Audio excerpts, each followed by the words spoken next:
You continue to amaze me, David Grohl. There is so much dancing to be done to this record, and yet somehow you have not sacrificed the rock. It's incredible. Look at you all grown up with your modern day disco classic. It's unreal. Listen, here's the thing is I guarantee that most musicians have that groove or that vibe somewhere within them. They just may have never found the right time or place to let it out, And so, and I think over time, if you've been in a band for a long time, you get sort of comfortable in that place that people are familiar with, like, oh, they're a rock band. They're going to make a song that sounds like this. But, in some sort of attempt at longevity, like you just have to be able to sort of reach out and try things that you've never done before. And I mean, I'm a drummer. It's like, I love Trouble Funk and I love the Gap Band and I love, There was always funk in your playing. Even if you trace it back to those Nirvana records, you brought as much swing as you could in, as much as you were allowed. I remember I explained that one time to Pharrell when I was interviewing Pharrell. And I said, yeah, like if you listen to Nirvana's Nevermind, like those are disco beats, dude. He's like, what do you mean? And I was like, that crack, crack, crack, crack. I'm like, that is straight up disco for sure. When we started making this record, it was like, okay, let's go there. Let's do it. I just love that you took this supposed time off, which you do all, sporadically throughout your life. I'm taking time off. You're not the only one rolling your eyes, mate. Even I'm rolling my eyes, and I'm not even in your family. I mean, I don't know what that term means, really. I mean, like, I remember actually once, maybe like about 20 years ago, I was sitting on my couch in Virginia, and I remember like my body relaxed and my eyes kind of closed halfway, and I let myself do that for like 5 minutes, and I'm like, oh my God, I think I'm relaxed. Like, what is this? Like, I'm not moving or saying anything, and I feel like I'm floating. This is fucked. I never want to do this again.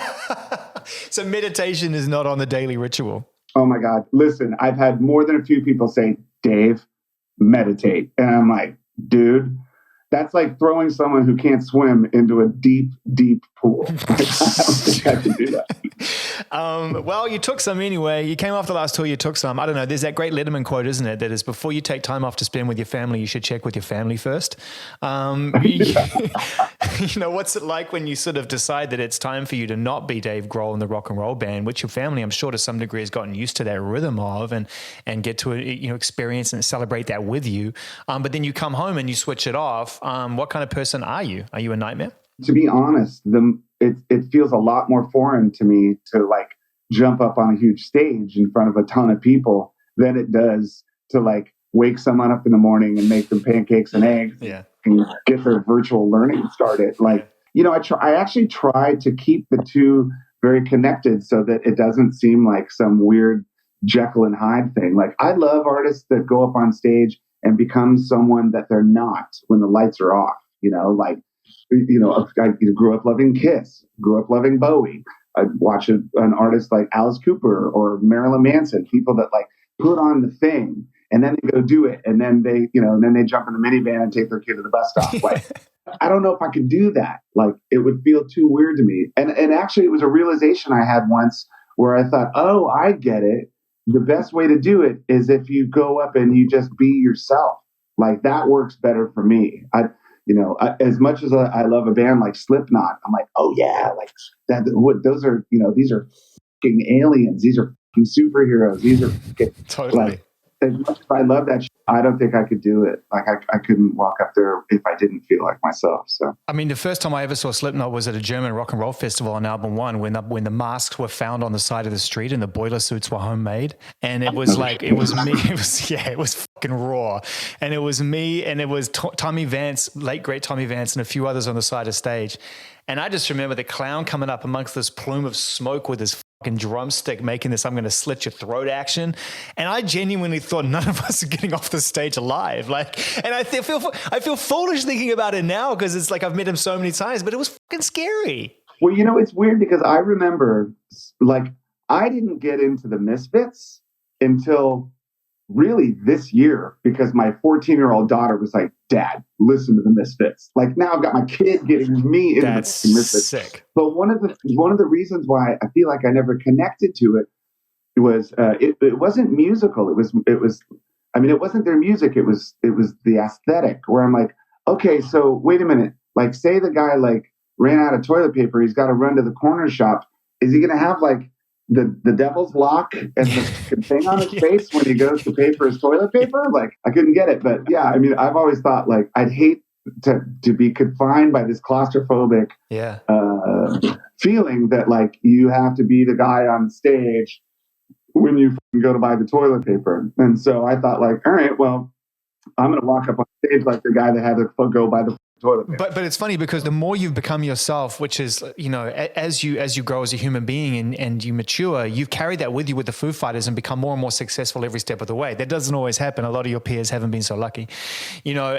But then when I think about you as a younger rock star, even in the first couple of Foo Fighters albums, there was some fucking swagger there. Like I remember you coming out and there was, you know, you were yourself, but there was also like, you know, the clothes were kind of, it was all pretty coordinated. The hair was pretty slick. Like it was like you were sort of having a crack at it for a minute there. And I wondered what rock stardom felt like to you when you felt like you maybe had to try it.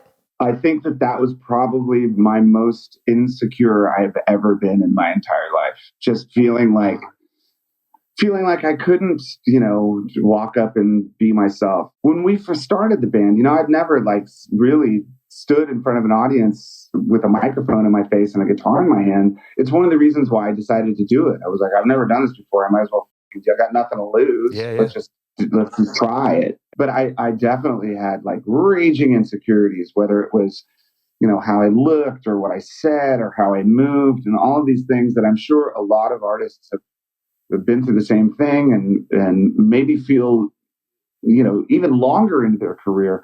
But it was funny. You know, recently we did this sort of 25th anniversary special where we looked at photos of ourselves from over the last 25 years.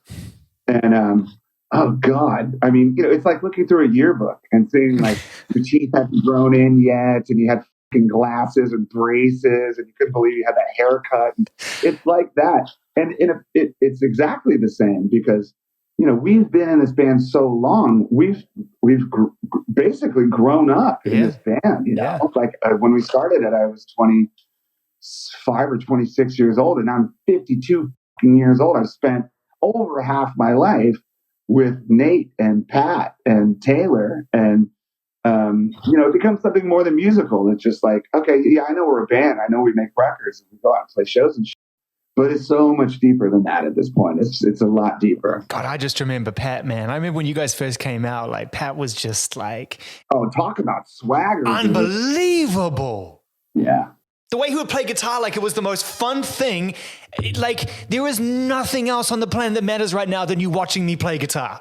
Yeah. So the first day he showed up for Nirvana rehearsal, I was like, oh my God, the guitar player of the Germs is going to be here. I mean, I grew up listening to the Germs and that was a long time ago, and they were dangerous, man. That was like some Los Angeles. Yeah, that was guttural shit. Yeah. And he showed up as Pat Smear does, and I was just so blown away. It was just not what I expected. And, you know, the energy that he brings to the stage with the Foo Fighters and the energy that he brings to every room he walks into was the same energy he brought to Nirvana. And that last year of the band that Pat was with us, it was like it transformed the experience into something else, and he really did bring so much happiness and joy.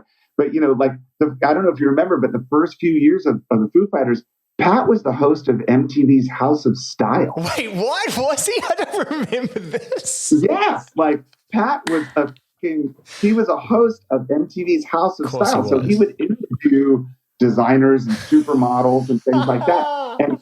And he fit in perfectly. It was like, oh my God. I thought he was quitting the Foo Fighters when he did back then. I thought like, oh, he's just going to be the host of House of Style. Like, he could have been the host of Project Runway. He could have been the host of Project Runway. I was going to say the same thing. You could easily held that down. Do you know what I mean? Yeah. Easily. So when you have like the most punk rock motherfucker of all time, who's also the host of House of Style, who also his favorite the artist of all time is Mariah Carey. It's like, that's the guy you want to be in a band. 100%. Like, you don't want some like dude with like Chaos UK tattoos all over him. You want Pat Smear. While we're talking about the legendary Pat Smear, and we're going deeper than I think you and I have ever gone before, I want to stay there for a second because I've never had a chance to ask you this. I went to the Tibetan Freedom concert in 1998 and I watched you guys come out in the afternoon and play a blinder. And it was everything I wanted that day. Was you guys just came out and brought joy to the world. And a lot of my eyes were on Pat the whole time. And then not long after that, Pat decided to leave. And I've never had a chance to ask you just what kind of hole that left for you, because not just your friend, but just the energy and charisma on stage. That was a tough one. That was really tough. And it was really early on. It was before the second record even came out that he decided he didn't want to do it anymore. And, when we started the band, we didn't really have a plan. We just knew that we wanted to play, and we played as many shows as we could. We put thousands of miles on our van. It was a solid year and a half of just constant touring. And it really took a lot out of us, as much as it inspired us. I think that we had sort of waded in so deep, we realized like, oh man, this is not just doing gigs on the weekend. This is something else. And that was something Pat had never really experienced. Even when Pat joined Nirvana, by the time he joined Nirvana, we were on a tour where we were on buses and doing 3 shows a week as to save Kurt's voice and things like that. So we dove in head first with the Foos. And I think at the end of it, it seemed like, okay, we're doing this again. This is serious shit. And he basically said, I'm just not really into it anymore. And to be perfectly honest, I was on my knees, literally on my knees, begging him to stay. I cried. I begged him to stay because I didn't know if I could do it without him. And he very kindly said, like, I'm just not into it, dude. I'm just not into it. Like, what, you can't make someone love you, you can't change someone's mind, really. Yeah. And so I realized, like, okay, but the beginning of this band represented something more than musical to me. It was a continuation of life after losing everything. And I thought, I can't stop here. I have to keep going. Like, I started this band to keep going, and now I have to keep going. And when he left the band, it definitely, there was a void there. There was a big hole that we couldn't necessarily fill. So, but we just kept going, we just kept going. And then years later, we reunited and we hugged and cried and said, like, come that on, was stupid. Man. Let's go. And that was a long time ago. So many happy endings. You got to go through the trials and tribulations to get to a happy ending, right? And from a happy ending, you get to a new beginning. And yesterday, at the time of recording, we got to a brand new beginning. And look at this, huh? 25 years. 25 years after the band formed, I turn on the inauguration after a long day at work.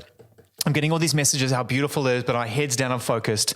And thank goodness I turned it on when I did, because the first mug I saw was you. And the first band I saw was your band. And I love you guys. And I watched you play just the most beautiful, stirring, just wonderfully arranged version of Times Like These that just was so in line with the occasion, but also so perfectly in tune with who you are as a band. You were entirely yourselves. How was that experience? I got to ask you. It was crazy, man. It shouldn't be too much of a surprise to anyone that we would accept that type of invitation. A lot of people prefer that their artists remain apolitical. Like sometimes when you dip your toe into the political arena, people get really worried. We're not Rage Against the Machine by any means, but of course, there are certain things that we believe in, and when we're invited to be a part of something like this, I consider it an honor. And I mean, having grown up in Washington, D.C., it's like these things are more than just sort of like political spectacle. Like my dad was a Republican speechwriter. Like I know I've seen a little bit of the behind the scenes stuff. So, but yeah, to be included was it was an honor. And the weird thing was that we filmed that like maybe about a week or a week and a half ago, live in our studio in Los Angeles, and we sent it to them. So when it came on TV, I was sitting there with a beer and a tie-dye shirt watching this, just thinking like, this is so fucking surreal. This is so fucking strange, I love it. And I was getting texts from all of my friends at home, like, dude, you didn't say you were fucking coming back. Well, like, what do you do? Why didn't you call? And I'm like, no. It's pre-recorded. Don't worry about it. But there have been a few times where we've performed for political campaigns or presidents, and there's something about it that sort of humanizes the process to me. Like when John Kerry was running as the Democratic candidate against George W. Bush, I went on the campaign trail with him and I would sing acoustic songs at his rallies. Yeah. The bus would stop at the little town square and the people would come out to listen to the candidate explain their position on certain things, and that was really inspiring because it humanized the democratic process. It was like, okay, these people are coming out. They're not all Democrats. Some of them don't know who to vote for, but they want to listen to what the person has to say before they make their choice. Yeah. And I wrote In Your Honor after that trip. I wrote Best of You. I wrote Resolve, songs like that. And so it to me, it's inspiring to be a part of these things because it humanizes the process to me personally. I'm glad you mentioned those songs, and also, you have done this like throughout your career and your music. You have found a way to inspire and draw people into the conversation without necessarily being, hardline political. To your point, not doing what Rage do, at times what Eddie has done, going on stage, Bush Leaguer. I respect and appreciate every time an artist is. Absolutely. My line is, I never expect it, but I respect it when they do. Right. One of the things that I've noticed over the years as the band's popularity has grown is that our audience has become a lot more diverse. So our music is somehow bringing people together that may not otherwise spend 2.5 hours with each other, right? Yeah. Whatever it is that brings them to the gig, they'll all get together and they'll sing My Hero. They'll all get together and they'll sing Best of You. They'll all get together and sing Everlong, whatever it is. And they'll all sing it for all of these different reasons. So I appreciate and respect the power of music to do that, to bring everyone together. Not a lot of things can do that. Not a lot of things do that. And maybe that's what we've been really missing. If you think about the way that everything has come to a head in the last 12 months, and there's a lot of different moving factors to that, but it shouldn't be ignored that the fact that we don't get that opportunity to come together as a community despite our differences has caused a much more extreme linear belief system. Yeah, I mean, I think that people have to somehow, on some things, agree to disagree. I mean, there's some things that I'm like, I'm fiercely opposed to and against.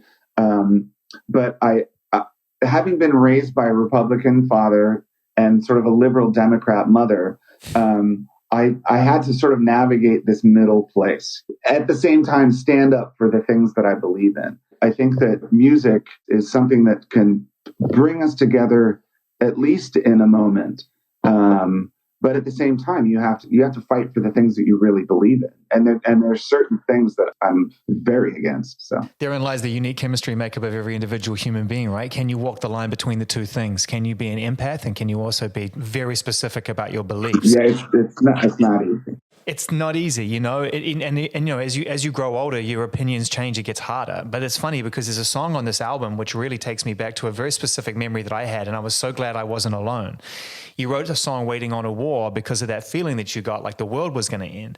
And, you and I, of a similar age group. And I remember being in that house. I remember specifically going to bed while it was still light. So I was that young, and asking my parents, what happens if there's a nuclear war? And, my mum saying something like, well, it's a fait accompli, so we're going to go out in the middle of the road and we're just going to spend our last few minutes together. Not sure that was the right advice for a kid. But she was doing her best, right, to try to say it, but just to try to say there's nothing you could do about it. Yes, it set me on a different path. But anyway, that's neither here nor there. But the point is, you wrote don't sugarcoat it. No sugar. But you wrote a song about it, and it really touched me because it really was this kind of fear. And we felt that again now. We're feeling that sense of fait accompli again. Well, I don't know if that fear's ever gone away. I mean, you look at some of those propaganda films from the 50s and 60s, and you've seen how, people can be kept in that place of fear, sometimes by the powers that be. Yeah, it's a tactic. The submission and the tactic of keeping people in fear. And unfortunately, I guess that I was hopeful that maybe it was just me. I was hopeful that maybe it was just my generation, that maybe it was just that time in the early '80s, where we had the Reagan administration and the conflict. It just felt like missiles were pointed in every direction. That's what it just felt like to me as a kid. Like you could never escape. There was a missile pointed at New Zealand, as weird as that is to say. Yeah, same. And so, but I would have these dreams where I would see the missiles going up over my backyard, or I would see, or I'm in my backyard and a fucking soldier would come out from behind a tree and I'd start running and they'd shoot me in the back. And there was this movie in the '80s called The Day After. Yeah. I don't know if you remember this. Yeah, I do.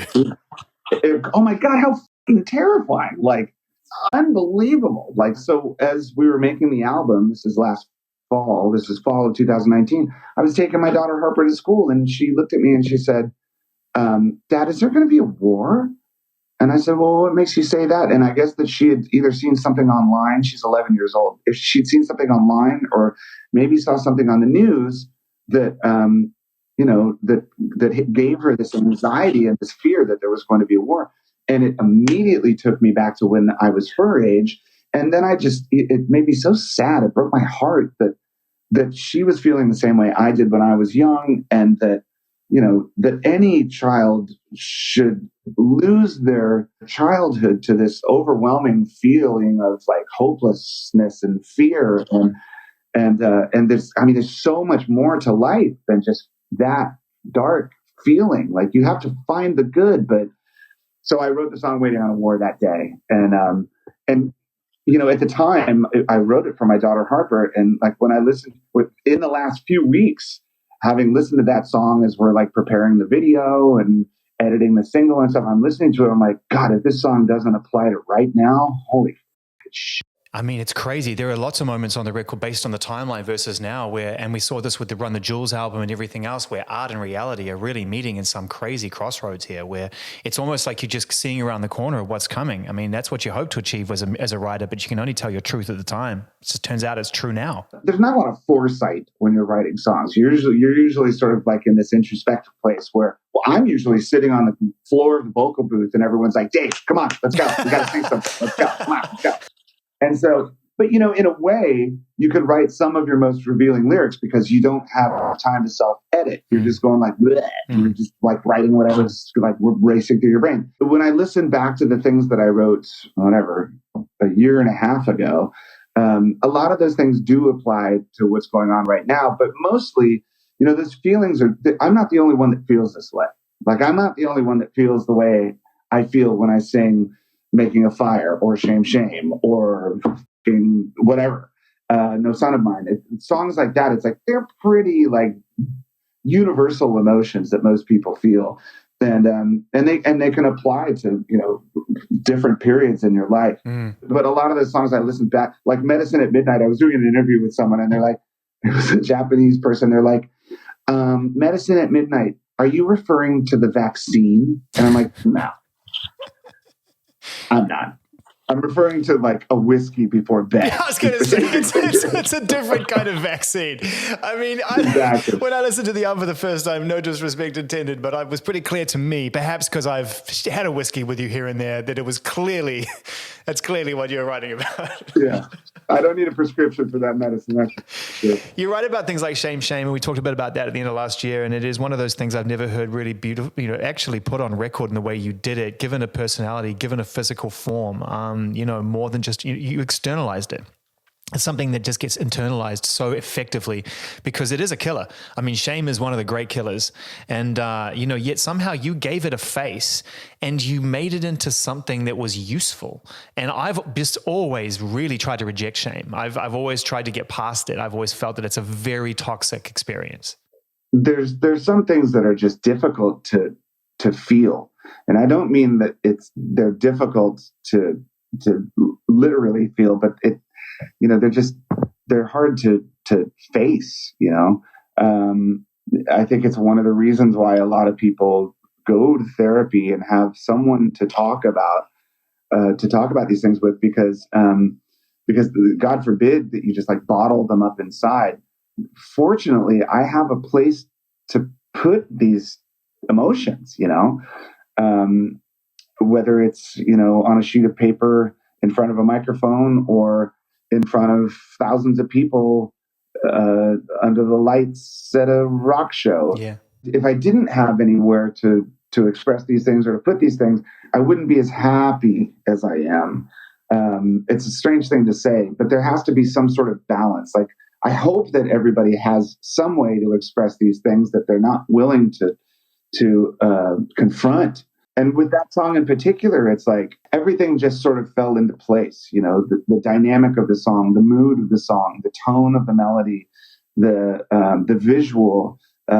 It just, all of these things came together so that they ultimately, the sound and the lyric and the visual does personify something really specific. And that doesn't happen all the time. No, it's an intense listen. To your point, you get to sing these songs. And in many respects, people go to therapy because they get to see somebody reflect back upon them an interpretation of something that you can't get past, thereby untangling the knot. Now, when you get to sing those songs in front of thousands of people and people like those songs, so they sing it back to you and they scream shame, shame back at you, they feel the same way. They feel the same way. But they're going to be going, shame, shame.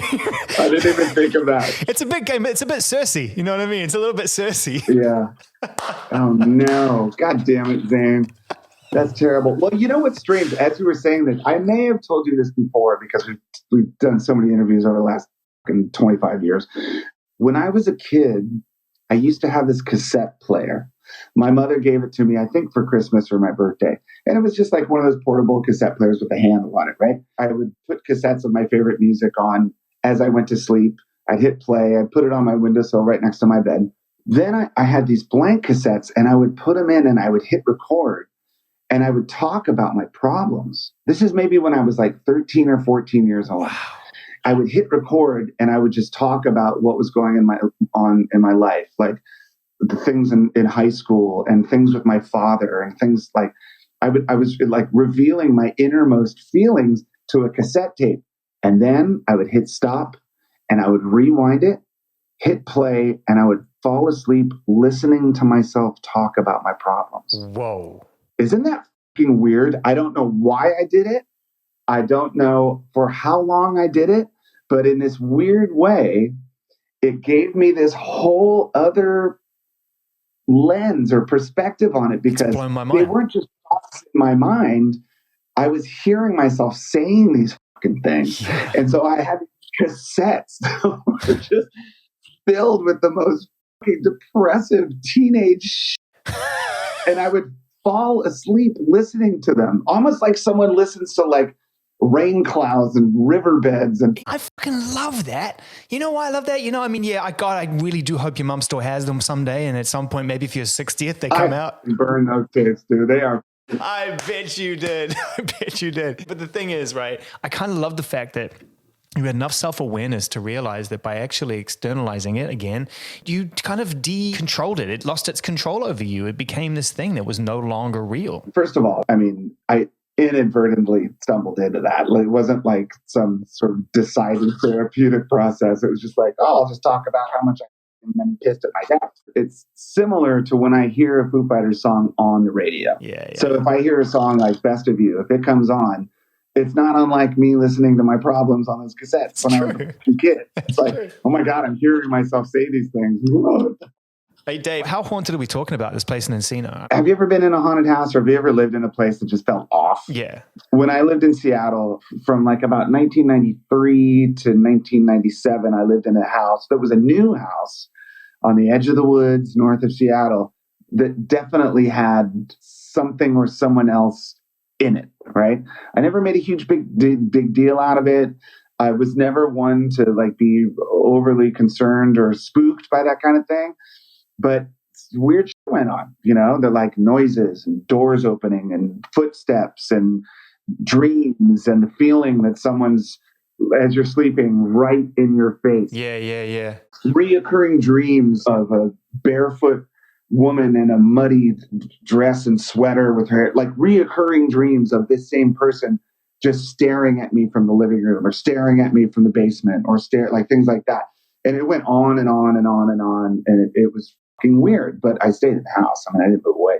But this house had a lot of that similar energy. It was like things would happen when we weren't there. We'd come back to the studio and, a session would be reopened or different. There were things added to sessions that we didn't necessarily put there. Some things were like moved or detuned, or the feeling of someone being next to you or behind you in specific places, either in the stairwell or in specific rooms. And, I lived in this house for a year, 10 years before we made the record there. Really? So you remembered it and decided to go back there based on your experience of living there? Well, the experience when I had living there wasn't like spooky to me, but it was to my kids. So my daughter Harper would see things in the corner of her room that I just thought, at the time she's like 2 or 3 years old. And I thought, that's a 2 or 3-year-old kid. But she saw things that I didn't.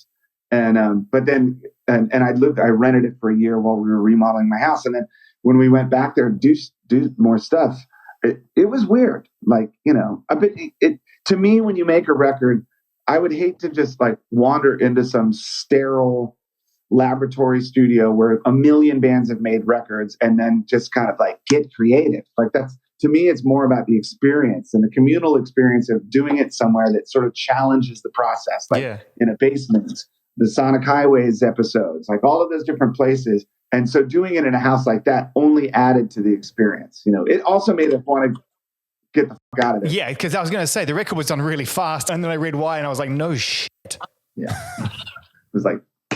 In terms of experience, because I remember seeing footage of you guys recording in utero, and you went up, was it Albini space, or where did you go? You went to the middle of nowhere. Wasn't it like snowing the whole time and it was just brutal? Yeah, it was in Cannon Falls, Minnesota in February. And I mean, that's when like the high is 5 degrees below zero. Like that's as warm as it's going to get that day.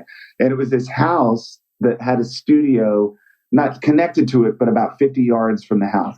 The house was amazing. It was this cool sort of like mid-century architectural type that almost looked like a Frank Lloyd Wright sort of thing. It has swimming pool in the house. And then there was a 50-yard walk to the studio itself. And it was a beautiful place, but it was fucking cold. I mean, I was done with the drums in the first like 3 days. Me and Albini and the guys, we tracked the drums super fast. I mean, that record was like 1 or 2 takes for each song.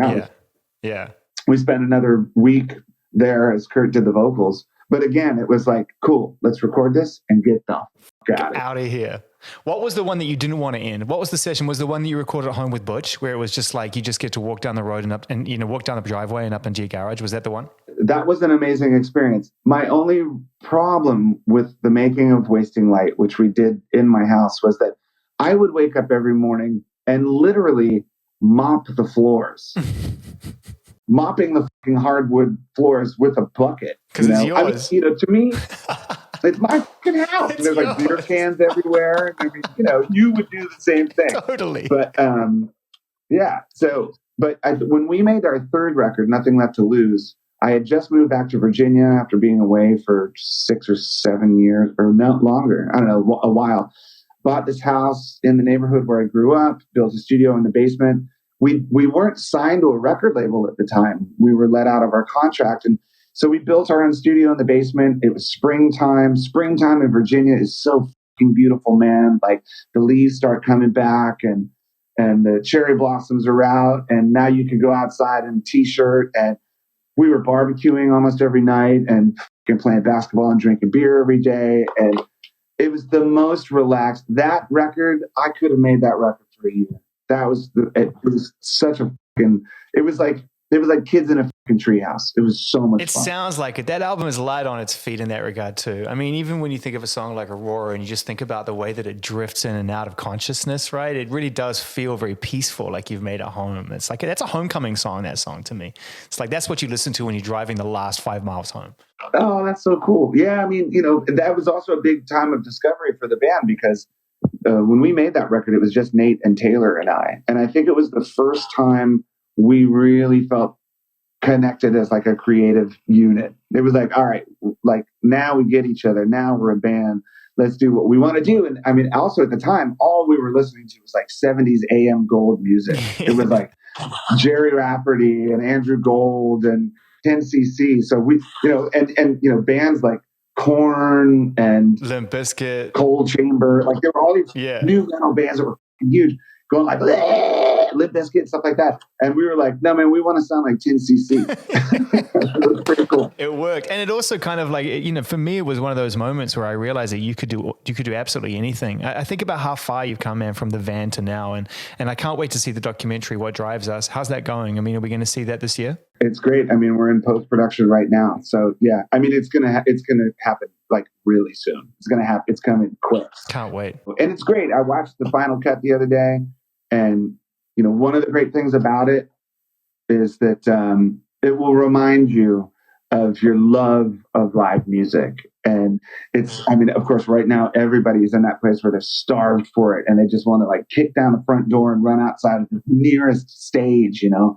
But to hear all of these like legendary artists talking about their love of the live show, it sort of flips it a little bit and it makes you really want to get it back. It's pretty incredible how you've been able to reflect, you know, and as we near the end of this conversation, man, it's important to acknowledge that you've been able to reflect on the legacy at 25 years and yet continue to move forward. And I wonder what that balance was like. And because, you know, I always thought of you as someone who, once you got that shot, once you found that lane for yourself with Foo Fighters, you just ran. You just ran. Like there were times we'd do interviews in other parts of the world, and I feel like you would leave the studio and run off to the next thing.